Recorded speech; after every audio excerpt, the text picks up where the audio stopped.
Bonjour à tous et à toutes et bienvenue dans la Shadowmar. Ce soir, je pense que ça n'a plus aucun effet pour vous, mais moi c'est l'effet que ça me fait à chaque fois. Il s'est passé trop de trucs.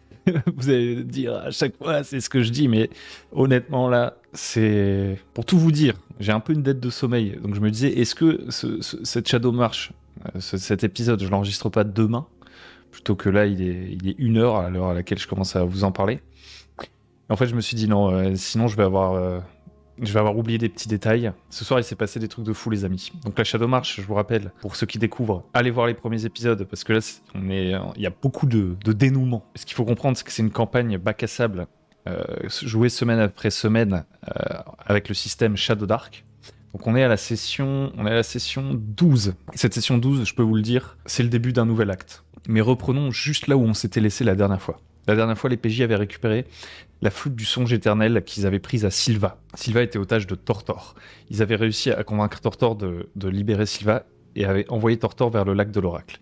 Donc on reprend pile là où on s'est arrêté. Là, ils sont un peu penauds et ils se demandent ce qu'ils vont faire de la flûte. Donc on avait vu qu'ils avaient plein d'options différentes. La ramener à Pagor, la ramener au dragon, enfin, vous connaissez. Et pour tout vous dire, la première heure de jeu a été consacrée à cette conversation. Il y a tous les arguments, toutes les possibilités qui ont été un peu avancées les unes après les autres. Donc je vais aller à la conclusion directement. Je ne vais pas vous refaire tout le débat. Je vais essayer de vous redonner un peu le contexte de ce que chacun souhaitait faire. Déjà, on a Grim. Donc Grim, lui, c'est un peu son background de récupérer la flûte. Grim, il veut récupérer la flûte pour ramener à la vie un certain Versant. Un dragon, que tout le monde croit mort, mais lui, il est persuadé, en fait, dans les légendes de sa tribu, on parle de ce dragon Versant, lui, il est persuadé que Versant n'est pas mort, mais qu'il a été happé et emmené dans un autre plan par la flûte. Donc c'était vraiment son but de récupérer cette flûte, donc lui, peu importe ce qu'on fait de la flûte directement dans l'immédiat, ce qu'il voudrait, a priori, c'est que, entre-temps, avant de se débarrasser de la flûte, de la donner définitivement à quelqu'un, on libère Versant, et ensuite, ce qu'on fait de la flûte... Une fois que Versant est sauvé, il s'en fout. Je grossis le trait. On a Lorga qui, lui, est persuadé qu'il faut ramener la flûte à Karamwil, le dragon, pour ramener l'équilibre, entre guillemets, parce que Karamwil lutte contre les vipérides, qui sont une sorte de menace de fond dont les PJ entendent parler depuis le début de la campagne. Et ils pensent que Karamwil, du coup, même si c'est une créature qui recourt à des moyens terribles et qui attaque tout le monde, etc., qui crame des gens, il doit avoir une bonne raison de vouloir garder la flûte. Donc lui, il voudrait retourner voir Karamwil et voir si on lui donne la flûte ou non, mais en tout cas, il veut aller voir Karamwil. Istam, lui, il est un peu plus évasif. Un de ses objectifs à lui, c'est de grimper un peu en affluence dans la noblesse, etc. Et donc, il a pas envie de laisser le dragon derrière, mais il a aussi envie d'aller à Pagor. C'est un peu plus vague. J'ai un peu de mal à dire, a posteriori, qu'est-ce que Tristam voulait vraiment faire de la flûte. Mais Rick, lui, il est plutôt dans l'idée, on va voir le dragon et on avise. Donc j'ai vraiment simplifié parce qu'en fait c'était plus complexe que ça. Il y avait pas mal d'allers-retours, mais à un moment donné, passer 1 heure de jeu, même si toutes les conversations étaient intéressantes, et je vais rajouter quelques détails, j'y viens juste après, il fallait quand même qu'on tranche et qu'on avance. Et donc on a fait une sorte de tour de table, presque un peu méta pour le coup, où chacun a dit, bon bah voilà, qu'est-ce qu'on veut faire. Et en fait, la conclusion qu'on en a tirée, plus ou moins, c'est qu'il voulait aller vers le dragon, et aviser sur place, finalement, en reparlant avec le dragon, en essayant de mieux comprendre pourquoi il voulait la flûte, etc. Aviser sur place pour voir ce qu'ils allaient faire ensuite. Peut-être tuer le dragon si nécessaire.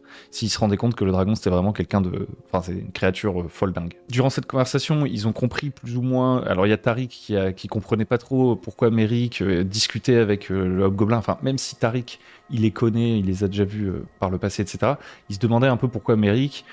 Honnêtement, il voulait pas juste rentrer à Pagor avec lui, ramener la flûte à Pagor si nécessaire. Il avait pas vraiment envie de repartir à l'aventure, mais bon, l'avis de Tariq pèse très peu dans la balance. Par contre, Sylva, il leur a appris quand même quelques trucs intéressants parce qu'ils ont pu parler avec lui et tout. Ils ont un peu plus contextualisé pourquoi il était là, pourquoi il avait la flûte à la base et tout. En fait, Sylva, ce qu'il explique, donc ce qu'il savait déjà, c'est que son amant, Larashkel, s'était fait capturer par la baronne Lisa Baroncelli à Pagor, qui est a priori une philanthrope, quelqu'un qui aide pas mal les pauvres et qui, au-delà de ça, est très riche aussi. Et en fait, elle détient son amant en otage et elle l'a contraint, lui, à aller infiltrer un groupe de cambrioleurs qui allaient se rendre au temple pour voler la flûte. Donc lui, il sait pas vraiment ce que c'est la flûte. Il sait pas vraiment qui sont les gens qu'il a infiltrés, mais en gros, il avait vraiment un rôle de double agent. Ce qu'il explique, c'est qu'en fait, avec la Rachkel, ils étaient un peu à la rue et ils ont essayé de cambrioler la baronne dans un premier temps, en se disant, bah voilà, c'est peut-être notre chance de nous en sortir. Et puis la baronne, elle est rarement chez elle, enfin, on la voit assez peu en ville, donc ils se disent, elle est peut-être pas souvent en ville, etc. Ils ont essayé de la cambrioler, en fait, ils ont été pris la main dans le sac, et au début, bah voilà, elle a discuté avec eux, etc. Et c'est au moment où ils pensaient qu'ils allaient pouvoir s'en tirer, qu'elle allait les pardonner, parce que c'est une philanthrope, elle a le cœur sur la main, elle allait avoir de la compassion, parce qu'ils sont à la rue, qu'en fait, le vent a tourné, et elle a dit, bon, vous êtes bien gentil, etc. Mais en fait, je peux pas vous laisser partir comme ça. Vous allez me rendre un service en échange du fait que je vous pardonne et qu'on oublie cette histoire. Et c'est là qu'elle a contraint Silva, qui en réalité de son nom complet s'appelle Silva Rogue. C'est là qu'elle a contraint Silva Rogue à rejoindre le groupe des voleurs de Pitis. Donc, parmi lesquels il y avait Rasmila, vous vous souvenez, l'assassine du camp des Rage-Fauchons et les autres là, ceux qui ont volé la flûte. Elle dit à Silva Rogue, t'infiltres leur groupe, et au moment où ils vont faire le cambriolage du temple du dragon, toi tu prends la flûte et tu te casses. Lui il sait pas trop pourquoi, mais voilà, c'est comme ça qu'il se retrouve embarqué dans cette histoire. Et aussi ce qu'il leur explique, parce que vu qu'il y a Grimm qui parle de Versant, bah Silvarog, ça le titille, parce que Silvarog, c'est un Drakeid, donc il a une sorte d'ascendance de dragon, c'est une sorte de... Il a des questions d'identité qui se posent, parce qu'ils sont très rares, les membres de sa race, et donc il a beaucoup étudié les dragons, et donc il rebondit un peu sur l'histoire de Versant, et ce qui permet aux autres joueurs d'en apprendre un peu plus sur Versant, mais ils en apprennent pas beaucoup plus que ce que vous savez quand je vous l'explique, que Versant, voilà, c'est le dragon qui aurait mis fin à l'empire des Vipérides, etc., etc. Bref, à la fin, la conclusion, c'est on doit aller voir le dragon et on terminera d'aviser sur place en fonction des dispositions du dragon. On arrive avec la flûte, on a des bons arguments pour discuter avec lui, et si il faut l'éliminer, alors on l'éliminera, mais on décidera à ce moment-là. Et en fait, le truc aussi qui est assez important, c'est que pendant leur conversation, à un moment donné, vous vous souvenez de nos horloges. On avait 2 horloges. En fait, on avait une horloge, pour moi, c'était l'attaque de Mérismar dans la région, et la deuxième, c'était l'attaque du dragon sur Kalgo, qui était un des derniers bourgs importants de la région. Donc Kalgo se trouve ici. D'ailleurs, les PJ savent qu'à Kalgo, il y a plein de PNJ qui connaissent. Et donc, ces 2 horloges concernaient Kalgo, l'attaque du dragon à Kalgo, et Mérismar, s'ils arrivent dans la région, leur première tête de pont, il va la faire à Kalgo. Et les 2 horloges se sont activées en même temps. Donc en fait, ce qui s'est passé très loin des PJ qui ne le savaient pas, c'est qu'il y a eu un affrontement entre Mérismar qui arrivait dans la région et le dragon qui attaquait Kalgo plus ou moins en même temps. Et il y a eu bataille. Et donc en fait, les PJ, ce qu'ils vont découvrir en plein pendant leur conversation, je leur montre le résultat de ces horloges, c'est qu'ils sont dans la plaine en train de discuter comme ça, et là, ils voient Karamwill qui survole les montagnes en faisant une sorte de trajectoire un peu en biais. Ils volent très mal, et je leur dis, ils volent au-dessus des montagnes comme ça, et vous voyez qu'il a l'air blessé, il s'écrase sur un flanc de montagne, il perd de l'altitude, il a l'air de tomber comme ça, tout doucement, vers l'ouest. Et donc là, ils se disent, ok, si on va voir le dragon maintenant, il sera pas en super état, donc c'est encore plus le moment d'aller le voir. Mais la première chose qu'ils font, c'est passer par le lac de l'Oracle, parce que vous vous souvenez que ils avaient plus ou moins envoyé Tortor vers le lac de l'Oracle. Et à ce moment-là, moi, ce que j'ai fait quand ils sont arrivés au lac de l'Oracle, je savais après que l'Orga, en fait, ce qu'il espérait, il l'avait dit à Tortor, il y a un gros poisson, et tu pourrais le manger dans le lac de l'Oracle, vous voyez. Mais ça peut pas être aussi simple, Tortor, même si on peut apprécier sa naïveté, ça reste un monstre. Enfin, il y a un truc qui a un appétit insatiable et qui voit très peu la valeur des humains, etc. Et donc, ça reste quand même un monstre qui peut bouffer plein de gens, quoi. Donc, avant qu'ils arrivent au lac, je jette un D6 et je leur dis sur 1-2, ça s'est très mal passé. Ça s'est pas du tout passé comme prévu. Sur 3-4, il y a du positif et du négatif. Et sur 5-6, c'est que du positif. Et c'était un 3 ou un 4. Donc, oui, mais entre guillemets. Et donc, quand ils approchent du camp des Rage-Fauchons, je leur explique qu'au loin, ils voient une sorte ils arrivent à la nuit tombée et ils voient une sorte de feu de joie près du camp des Rage-Fauchons. Et ce qui se passe, c'est que quand ils arrivent, ils découvrent que Tortor a bien tué l'oracle qui est dans le lac, et l'oracle, c'est une grosse anguille monstrueuse. Donc je sais pas si vous connaissez un petit peu le lore de Donjons et Dragons, mais ça peut vous donner un petit indice sur ce que c'est. Les PJ n'ont pas vraiment deviné ce que c'était. Mais voilà, Tortor a bel et bien pêché l'oracle dans le lac, et on est en train de le faire griller à la broche chez les Rage-Fauchons. Donc ça, c'est le positif. Il a éliminé l'oracle, donc ça va libérer les gens de l'emprise de l'oracle. Parce qu'après tout, ils étaient quand même un peu enfermés dans un délire. Par contre, le négatif, c'est que les gens qui sont sortis du coup de l'étreinte de l'oracle, entre guillemets, ils sont tout paumés, et ils en veulent à Tortor d'avoir tué leur oracle. Ils sont un peu en manque. Et en plus, Tortor, lui, honnêtement, il veut bien manger l'oracle, mais il a bien aussi envie de l'assaisonner un petit peu. Et donc, en fait, quand ils arrivent, ils se rendent compte que Tortor est en train de faire un jeu. C'est qu'il fait sauter les gens à travers les flammes, un par un, et ceux qui survivent, il les mangera pas, en fait. Donc, c'est un peu horrible, parce qu'en fait, il se rend pas forcément compte qu'il fait du mal. Tortor, il fait pas ça, il est pas malfaisant. Et en fait, c'est juste affreux parce que les gens meurent les uns après les autres et ils osent pas s'en prendre à Tortor. Donc là, les PJ, en particulier Tristam, immédiatement, ils se vénèrent, notamment parce qu'ils découvrent, en fait, je leur ai fait faire des jets de dés pour voir lesquels des PNJ qui étaient sur place brûlent, enfin sont déjà brûlés quand ils arrivent dans les flammes. Donc il y a le Père Pharos. Le Père Pharos, c'était celui qui leur avait parlé de sa vision dans l'épisode précédent. Il y a Tival Greenwood qui était un peu un des moins bons gars du coin parce qu'il profitait un peu de la situation. C'est un peu l'organisateur du festival, entre guillemets, du festival de l'Oracle. Il a déjà cramé. Il y a aussi Corwina qui est brûlé. Et en fait, c'est ça qui fait tourner, qui amène Tristam à un point de non-retour. Tristam, il dit, ok, quand je vois qu'il y a Corwina qui est carbonisé, c'en est trop. Même si Tortor, ben, il est pas maléfique, il se rend pas compte du mal qu'il fait, il est beaucoup trop dangereux, il est en train de tuer des gens. Donc, il décide d'attaquer Tortor. Et il se lance dans un combat. Donc, première chose, ils mettent le feu à un mouton pour attirer l'attention de Tortor. Tortor, il fait « Oh non, mon mouton, pourquoi vous brûlez mon mouton ?»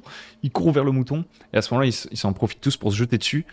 Et c'est là que la malchance au dé de cette soirée va commencer. C'est un peu compliqué, les PJ prennent pas trop de choc, mais je vous fais pas tout le combat. Tortor aura quand même l'occasion de piétiner Larvin pendant le combat, donc Larvin, le capuchon, le confrère de Méric. Il va casser plein de trucs dans le camp, enfin ça va être un peu un carnage. Finalement, la chance va finir par revenir. Déjà, on a Méric qui va réussir, grâce à ses talents de barde, à galvaniser un peu la foule pour qu'ils se défendent un peu et qu'ils aident à affronter Tortor. Il va y avoir Grim qui va réussir à tirer une flèche dans l'œil de Tortor. Stam qui va lui porter le coup de grâce. Ils vont réussir à calmer la situation sans trop de pertes supplémentaires en réalité. Mais voilà, c'était quand même une scène assez hard en fait en termes de conséquences d'avoir envoyé Tortor ici. Et du coup, il y aura une veillée funèbre, évidemment, notamment avec Marignos, le père de Corwina, qui n'est plus sous l'effet de l'oracle, et donc là réalise ce qui s'est passé en fait, qu'il a complètement laissé sa fille, qu'il était dans une illusion, que sa femme est morte, sa fille est morte là, carbonisée, et donc il va avoir un peu de mal à faire le deuil. Tristam va l'aider. Il y a également Larvin qui a été piétiné par Tortor. Néanmoins, Grim, le ranger, il va utiliser son herboristerie pour se créer une potion, et en fait, comme il fait une réussite critique, parce qu'il s'était pris des dégâts, donc il voulait se soigner. Comme il fait une réussite critique, je lui propose que sa potion puisse permettre de sauver Larvin au passage, et donc Larvin sera sauvé. Finalement, ne mourra pas, même s'il a été piétiné par Tortor. Donc Tortor meurt. La situation est plus ou moins réglée. Malgré les différends qu'ils ont pu avoir, parce qu'il y avait une certaine tension au début de la partie entre le personnage Lorga et Tristam sur ce qu'il fallait faire, etc. Ils étaient forts dans le débat. Ils se retrouvent à nouveau à devoir creuser des tombes ensemble. Donc la campagne a quand même pris une tournure très dark. Ils se retrouvent à nouveau à enterrer ensemble des gens. Et en fait, ils se rendent compte que, à ce moment-là, Lorga tend une main vers Tristam, malgré leurs différends sur ce qu'il faut faire de la flûte et leurs différents philosophiques, et il lui dit malgré nos différences, c'est un plaisir de combattre à vos côtés. Tristam, c'en est beaucoup moins de devoir creuser des tombes ensemble. Donc il y a un peu ce moment de fraternité qui va être de courte durée, parce que là, on va vraiment arriver dans le cœur de la session. Je vous emmène là où où il y a beaucoup de choses qui se passent, les amis. Ils entendent le râle d'agonie du dragon dans les bois, en contrebas du camp des Rage-Fauchons. Et donc là, ils se disent, c'est maintenant qu'il faut agir. On peut pas attendre qu'il récupère de ses plaies. On va à la rencontre de Karamouil. Donc ils descendent, ils allument des torches, ils descendent dans les bois, avec Sylva, avec leur petit temule. Ils disent aux gens du camp des Rage-Fauchons de se mettre à la birie, à Tariq qui dit je les surveillerai si jamais les choses tournent mal, etc. Ils descendent dans les bois. Donc à ce moment-là, la tension est forte. Il y a une petite musique de tension, on descend. Ils sont la torche à la main dans la nuit. Sur la route, ils croisent évidemment Brazier et Brimain, qui n'auront pas attendu les PJ pour commencer à se diriger en direction du dragon, puisque la princesse Brimain veut toujours tuer le dragon. Donc j'avais jeté un dé pour savoir s'ils seraient sur place, et le dé dit qu'ils sont sur place. Donc ils arrivent avec toute leur petite équipe là. Et il y a Brimain qui leur fait « Regardez !» Et là, Karamouil, agonisant près de la rivière. Il est percé de toutes parts par des tirs de balistes.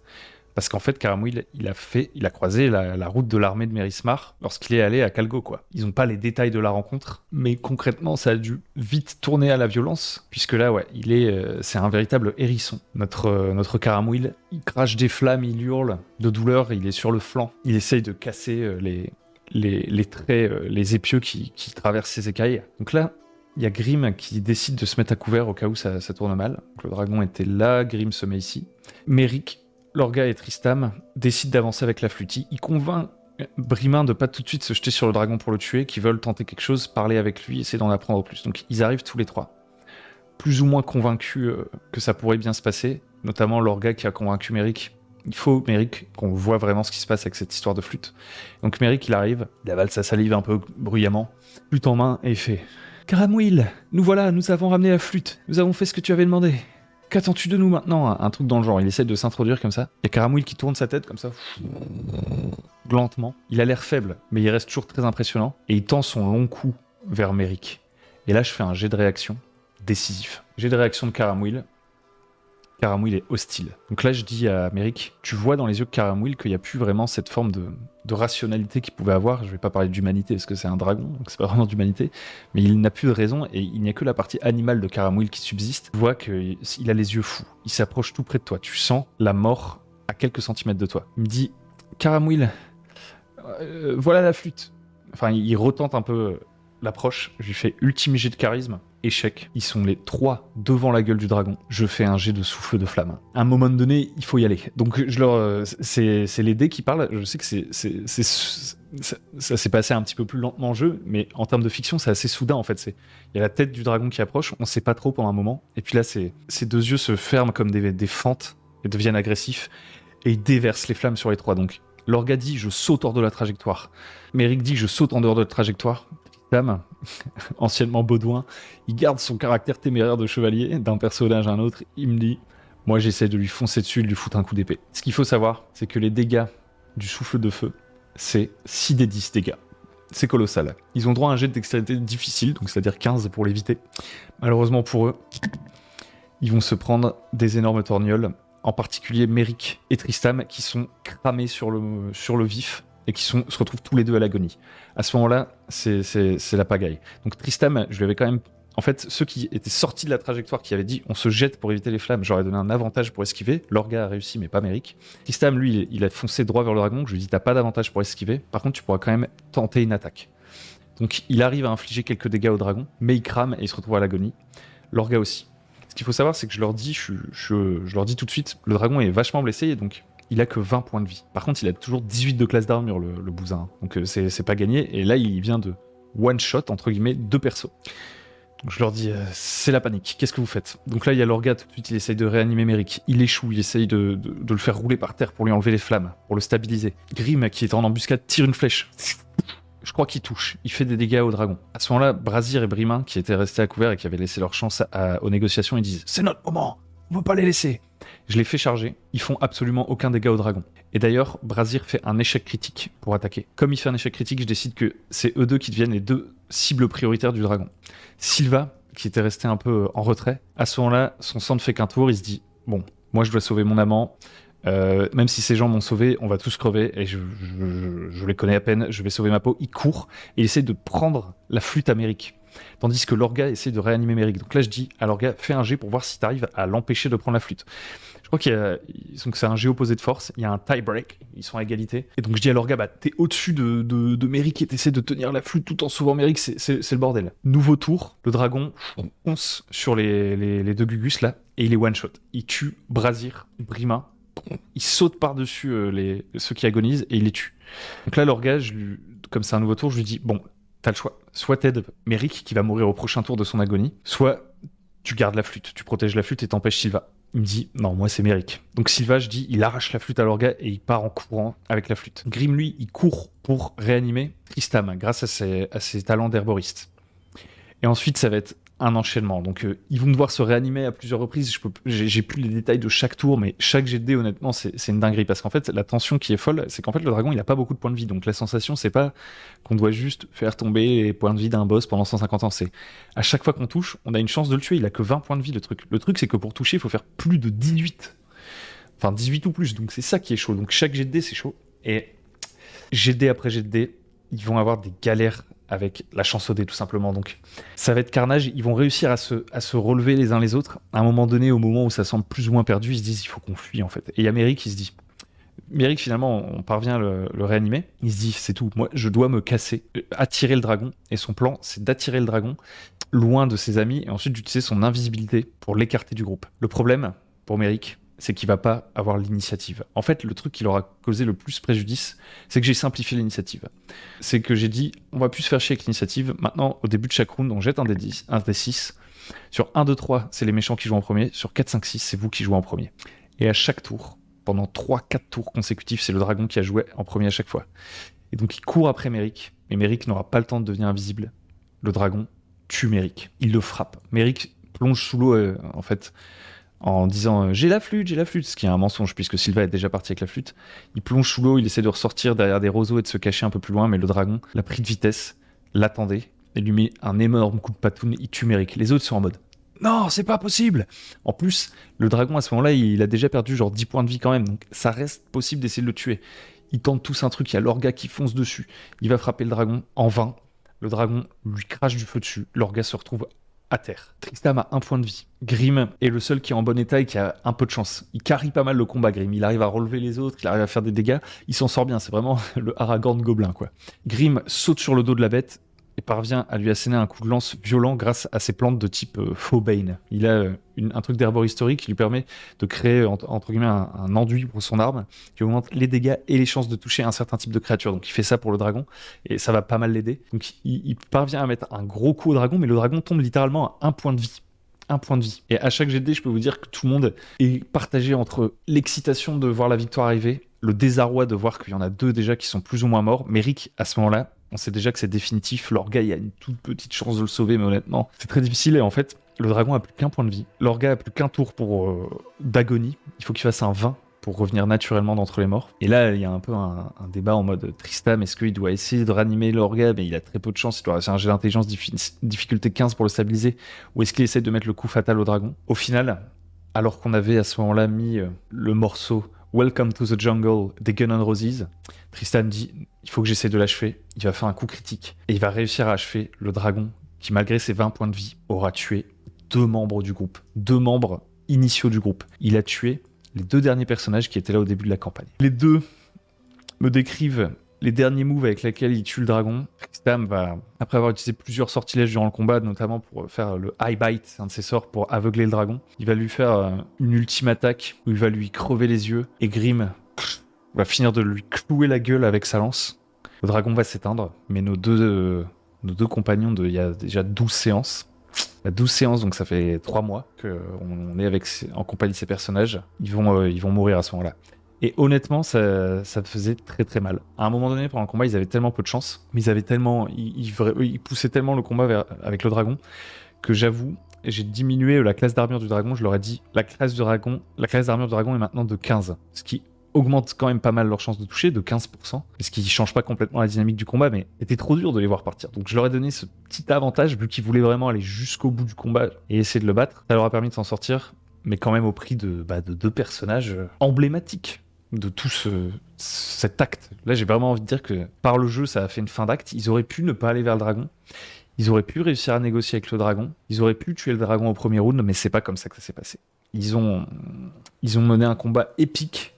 C'était hardcore. Donc Méric, dans son dernier souffle, un peu délirant, ouvrira son miroir pour appeler Kylor, qui ne lui répondra jamais, en lui disant « J'ai récupéré la flûte, Kylor, je crois que c'est bon, on s'en est sorti. » Non.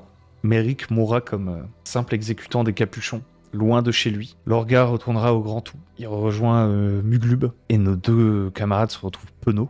Ils ont pas la flûte. Ils ont vaincu le dragon, mais ils ont perdu leurs 2 amis. Et ils vont les enterrer. Donc Tristam, au moment où il enterre l'orga, évidemment, récupère la pelle avec laquelle, quelques heures plus tôt, ils avaient enterré les corps au camp des Rages-Fauchons avec l'orga. Et il enterre l'orga avec cette pelle. Et il se dit, l'orga... il aurait sûrement aimé, et Méric aussi, finir dans la même tombe et rejoindre le Grand Tout ensemble, même si j'y comprends pas grand-chose. Et il enterre les 2 dans la même tombe. Grim, en souvenir de ses 2 amis qui l'ont sauvé du temple des kobolds, hein, il va prendre un petit bout de leurs vêtements à chacun en souvenir et il va planter les mêmes fleurs qu'il avait données à Méric après la mort de Rasmila pour le réconforter. Il va planter ces mêmes fleurs sur leur tombe et ils vont rester une journée durant. Tristam va longuement méditer sur cette tombe et Grim, qui n'a plus que Tristam, va attendre avec lui.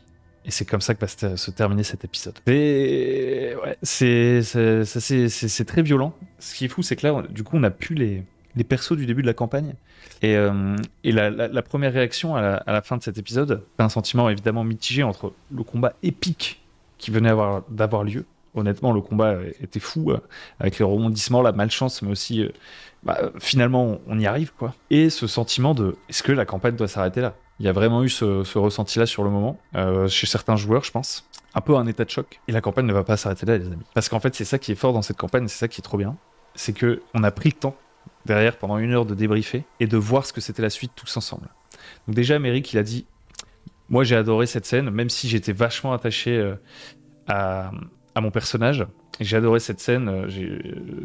C'est le jeu, ma pauvre Lucette. La mort de Méric reste belle, même si elle est tragique, que c'est pas une grande victoire, une mort par un sacrifice qui sauve l'humanité ou je sais pas quoi. C'est une mort qui a beaucoup de sens pour le personnage. Malgré tout, voilà, j'avoue, ça me coupe un peu l'herbe sous le pied. Il y a Tristam aussi qui était fort impacté par ça. Lorga, je pense que aussi, je pense que c'était peut-être un peu moins difficile que pour Tristam. En tout cas, en fait, vraiment, le retour c'est surtout de Tristam, c'est qu'il se disait, wesh, là, vraiment, ça me met sur le cul, quoi. Je sais pas, on continue la campagne, là, après ce qui vient de se passer. Donc, il y a ce truc. Donc là, on prend une pause et on revient après. Et finalement, en fait, c'est en groupe qu'on va décider de ce qui va se passer. On décide qu'il va y avoir une ellipse, qu'il va y avoir 2 nouveaux personnages, que ça va se passer quelques mois plus tard, qu'on va repartir d'un autre pied, d'un autre endroit, et que ce sera la suite de cette histoire, mais avec des enjeux un petit peu renouvelés. Et je vais m'arrêter là, en fait. Je vais pas vous dire, on a commencé à réfléchir à ce que ça va être, mais je pense que ça va continuer à l'écrit jusqu'à la semaine prochaine. Moi, ça va me demander de revoir pas mal de choses. Parce que même si j'avais commencé à préparer d'autres endroits, etc., s'il n'y avait pas eu ce truc, il y aurait eu la continuité, il y aurait eu du voyage, il y aurait eu... ça se serait passé différemment. Là, on va vraiment se catapulter à un nouvel endroit. Donc pour la semaine prochaine, faut que je réfléchisse. Je vous donne pas tout le contexte. Je pense que c'est mieux que vous le découvriez la semaine prochaine, mais sachez qu'on va avoir des nouveaux personnages. Et en fait, c'est la beauté du jeu, quoi. Et en fait, ce qui est vraiment cool, c'est qu'il y a vraiment de la tristesse, vous voyez, c'est pas... on s'en fout de ces persos, on continue. Il n'y a pas de cynisme derrière ça. Le moment est fort, dans tous les sens, en sentiment positif comme en sentiment plus amer. Il y a quand même une certaine forme de victoire, mais il y a quand même la flûte qui est perdue, ça c'est dur. Et cette solution de l'ellipse, en fait, et de l'avoir réfléchi tous ensemble à comment on va relancer la campagne, ça par contre c'est beau, parce qu'en fait ça montre qu'il y a vraiment le groupe, quoi. Vous voyez, c'est pas « Ah, mon perso il est mort, je sais pas trop si j'ai envie de continuer cette campagne, je me casse ». Non, c'est vos persos ils sont morts, je trouve ça dur, je me vois pas continuer avec mon personnage là comme ça au débeauté. Qu'est-ce qu'on fait? On se pose tous ensemble, et ben on va créer des nouveaux personnages, on va redonner du sens à tout ça, et on va recréer un beau groupe on va pas reprendre tout de suite au lendemain là en mode allez on continue. On va repartir dans un tout nouveau contexte, et au fil des accroches, vous vous en doutez bien, les PJ vont sûrement petit à petit se remettre en lien avec des enjeux comme les Vipérides, la guerre entre Mérismar et Pagor, etc. Mais ça va se refaire organiquement en repartant d'un autre point de vue, parce que Tristam et Grim, ils ont pas... Enfin, Grim, il veut récupérer la flûte, mais en même temps, là, ce qu'il nous disait à la fin de la partie, Grim, c'est que après avoir vu ce qu'avait fait ce dragon, il se demande s'il doit vraiment ramener Versant, vous voyez. Après avoir vu le carnage de Karamouil et comment ça a l'air d'être une bête sauvage. Donc, dans l'immédiat, les PJ, ils sont pas en mode oui, on est la communauté de l'anneau, l'objectif de cette campagne, c'est de jeter l'anneau dans la montagne du destin, vous voyez. Ils sont pas en mode on va récupérer la flûte et faire bliblablou.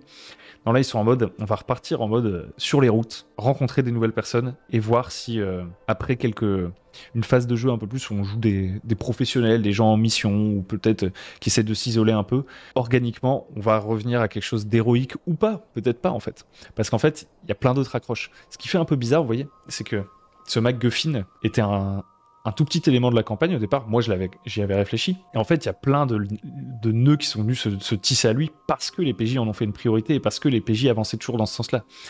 Le moteur de vraiment l'intrigue jusqu'à maintenant, il faut quand même se rendre compte que c'est surtout Méric, dans le sens où c'est sa mission à lui de récupérer la flûte, ou plutôt d'enquêter sur le baron, ce qui les amène à entendre parler de la flûte. Et ensuite, l'idée d'aller voir le dragon, de vraiment essayer de mieux comprendre cette histoire de flûte, c'est lié à plein de petits trucs, genre le tatouage en forme de serpent qu'avait Nathias au début, le fait que le dragon ait détruit Tarasco, une ville à laquelle avaient commencé à s'attacher les PJ. Et en fait, c'est de fil en aiguille, de drame en sacrifice, en affrontement, en épreuve surmontée. Là, on avait l'impression que voilà, la campagne était sur ce rail-là, que ça allait être ça vraiment le cœur de la campagne. Mais là, les cartes sont un peu rebattues. Évidemment, cette histoire de flûte, tout le contexte géopolitique va persister.